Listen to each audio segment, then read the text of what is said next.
I adjusted my headphones, the static-filled silence a familiar comfort.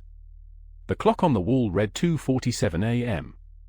Another long night of scanning the radio waves for anything unusual. My eyes began to droop, but then a faint signal caught my attention. The coordinates didn't make sense: 43.7232, 122.3851. I'd never seen anything like it. The location was impossible, a non-existent point on the map. My curiosity was piqued, and I decided to respond, hoping someone would answer.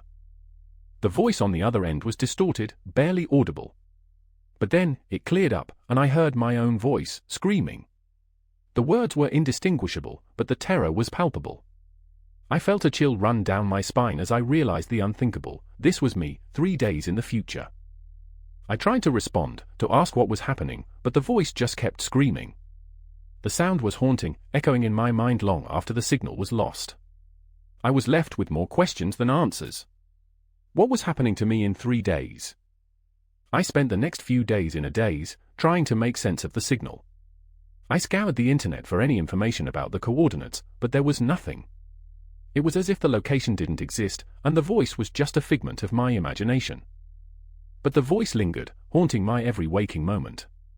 I started to feel like I was losing my grip on reality. The screams echoed in my mind, a constant reminder of the terror that was to come.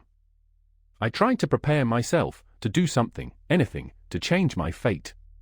But what could I do? The voice was a warning, a harbinger of doom. I was trapped in a time loop, reliving the same moments over and over. The day of the predicted event arrived, and I was a nervous wreck. I sat in front of the radio, waiting for the signal to return.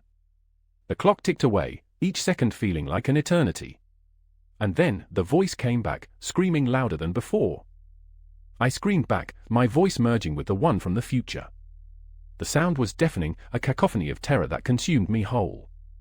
And then, everything went black. The last thing I heard was my own voice, whispering, "It's too late."